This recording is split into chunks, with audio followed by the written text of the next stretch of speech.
नमस्कार मंडळी, मी तेजस्विनी स्वागत करते तुमचं आपल्या तेजस फॅमिली ब्लॉग या चॅनल मध्ये। तर दुर्गा सप्तशती पाठ जर आपल्याला करता येत नसेल तर अशा कुठल्या छोट्या छोट्या सेवा आहेत ज्या सेवा केल्याने आपल्याला दुर्गा सप्तशती पाठ केल्याचे पुण्य मिळणार आहे, त्या सेवा आजच्या व्हिडिओ मध्ये मी तुम्हाला सांगणार आहे, म्हणून व्हिडिओ शेवटपर्यंत बघा। तर कालच्या व्हिडिओ मध्ये मी तुम्हाला सांगितलं होतं की दुर्गा सप्तशती पाठ हा महादेवाद्वारे शापित ग्रंथ आहे, म्हणूनच या ग्रंथाला किलित ग्रंथ असे म्हटले जाते। किलित ग्रंथ म्हणजेच कुलूप लावलेला। तर यामागे अशी आख्यायिका आहे की असे म्हटले जाते की जेव्हा देवीने कालीचे रूप घेतले होते त्यावेळी देवीने रक्तबीजाचा संहार केला होता आणि रक्तबीजाचा संहार केल्यानंतर सुद्धा देवीचा राग हा अनावर झालेला होता आणि देवी शांत व्हायला तयार नव्हती आणि देवीच्या त्या रागामुळे सगळं काही नष्ट होत चाललं होतं। त्यामुळे सगळे देव खूप जास्त घाबरून गेलेले होते। सगळ्या देवांनी देवीला शांत करण्याचा प्रयत्न केला, परंतु देवीचा राग हा कोणाकडूनही आवरला जात नव्हता। अशा वेळी स्वतः महादेवाला तिथे यावं लागलं आणि तेव्हाच देवी शांत झालेली आहे। तर या रागाच्या भरामध्ये काही मंत्रांची उत्पत्ती झाली होती। हे काही तांत्रिक मंत्र दुर्गा सप्तशती पाठामध्ये याचे उच्चारण केलेले आहे। तर या मंत्रांचा काही दुष्ट शक्ती किंवा राक्षसगण चुकीचा वापर करतील ही सगळ्या देवांना भीती होती। त्यामुळेच मग महादेवांनी या ग्रंथाला किलित ग्रंथ म्हणून म्हणजेच कुलूप लावलेले होते आणि याला एक शापित ग्रंथ असे म्हटले गेले आहे। जसं मी तुम्हाला आधीच्या व्हिडिओमध्ये सांगितलं की या ग्रंथाची ओरिजिनल आवृत्ती जी आहे ती आपण कोणीही वाचू शकत नाही, परमपूज्य गुरुमाऊली आणि स्वामींच्या आशीर्वादामुळे आपल्याला या सगळ्या ग्रंथांचे वाचन करण्याचं भाग्य मिळालेलं आहे। आता बघा, यूट्यूबवर सगळीकडेच दुर्गा सप्तशती पाठ कसा वाचायचा, त्याचे काय नियम आहेत, सगळ्या गोष्टी सांगितल्या जात आहेत आणि हा ग्रंथ करण्यासाठी सगळ्यांना सांगितलं जात आहे। पण एक गोष्ट तुम्ही लक्षात घ्या, या ग्रंथाची माहिती ज्यांच्याद्वारे सांगितली जात आहे ते सगळे खूप जुने सेवेकरी असतात आणि त्यांच्या वाचनाचा स्पीड खूप जास्त असतो। तसेच शब्द त्यांच्या तोंडात बसलेले असतात, कारण ते सतत या ग्रंथाचे पारायण करत असतात किंवा याचे पाठ करत असतात। मग म्हणून त्यांना हे वाचन करत असताना कमीत कमी 2 ते 2.5 तासांमध्ये यांचा हा ग्रंथ पूर्ण होऊन जातो।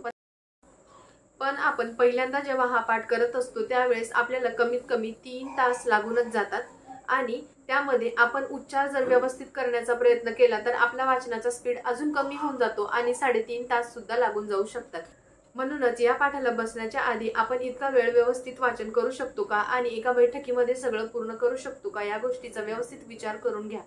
आपण या ग्रंथाचे पाठ करत असतो म्हणजे कुठेतरी आपण या सगळ्या शक्तींना जागृत करत असतो। म्हणूनच या ग्रंथाचे पावित्र्य आपल्याकडून जपले गेले पाहिजे, कारण या गोष्टींची जशी चांगली फळं आहेत तशी वाईटही फळं आपल्याला आणि आपल्या परिवाराला भोगावे लागू शकतात। म्हणूनच या ग्रंथाचे पावित्र्य आपल्याकडून जपले गेले पाहिजे, या गोष्टीचा आपण आधी विचार करायला हवा। आता मी तुम्हाला अशा काही सेवा सांगणार आहेत की ज्या सेवा आपण 5 ते 10 मिनिटाच्या आत करू शकतो। बघा, आपण सगळे संसारिक माणसं आहेत, आपल्याला सगळ्या गोष्टी व्यवस्थित आणि वेळेवर कराव्या लागतात। तसेच आपल्या या धकाधकीच्या जीवनामध्ये आपल्याला प्रत्येक सेवेसाठी इतका वेळ घालवणे शक्य होत नाही।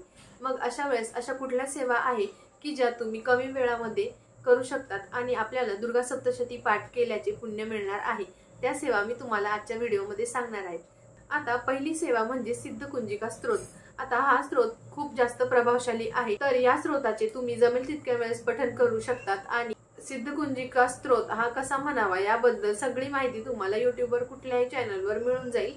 पण हा स्तोत्र खूप जास्त प्रभावशाली आहे, ही सेवा तुम्ही या नवरात्रीमध्ये करू शकतात। आता दुसरी सेवा आहे सप्तश्लोकी दुर्गा स्तोत्र। हा स्तोत्र सुद्धा खूप जास्त प्रभावशाली आहे। हे स्तोत्र म्हटल्यानंतर तुम्हाला दुर्गा सप्तशती पाठ केल्याचे पूर्ण फळ मिळणार आहे। या स्तोत्राचे सुद्धा तुम्ही जमेल तितक्या वेळेस पठण करू शकतात। आता तिसरी सेवा ती म्हणजे कुंकुमार्चन सेवा। ही सेवा खूप जास्त प्रभावशाली आहे आणि नवरात्रीमध्ये ही सेवा सगळ्यांनी आवर्जून करा। आपल्या देवीच्या टाकावर किंवा तुमच्याकडे जर श्रीयंत्र असेल तर या यंत्रावर तुम्ही कुंकुमार्चनची सेवा करू शकतात। आता कुंकुमार्चन कसे करावे याबद्दलचे यूट्यूबवर खूप सगळे व्हिडिओ आहेत, त्यामधून तुम्ही सर्च करून घेऊ शकतात। चौथी आणि महत्त्वाची सेवा म्हणजे नवार्णम मंत्र। नवार्णम मंत्र हा एक दुर्गा सप्तशती पाठातील सिद्ध असा मंत्र आहे। हा मंत्र सुद्धा खूप जास्त प्रभावशाली आहे।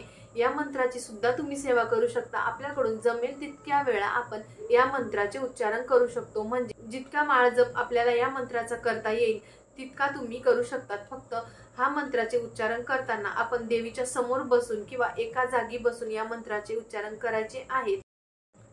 बघा मंडळी, कुठलीही सेवा ही लहान किंवा मोठी नसते, फक्त सेवा करताना आपला त्यामध्ये किती भाव आहे आणि ती आपण किती मनोभावे केली आहे ही गोष्ट जास्त महत्त्वाची असते। आणि मनोभावे केलेली कुठलीही सेवा ही प्रत्येक देवाला मान्य असते।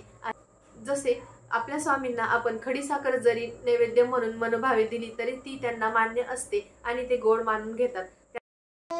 तर या नवरात्रीमध्ये या छोट्या छोट्या सेवा करून सुद्धा आपण देवीला प्रसन्न करू शकतो। चला तर मग मंडळी, तुम्हा सगळ्यांच्या सगळ्या चांगल्या इच्छा पूर्ण होत ही प्रार्थना देवीच्या चरणी करून मी आजचा व्हिडिओ इथेच थांबवते। उद्या पुन्हा भेटूयात एका नवीन व्हिडिओ सोबत नवीन माहिती घेऊन।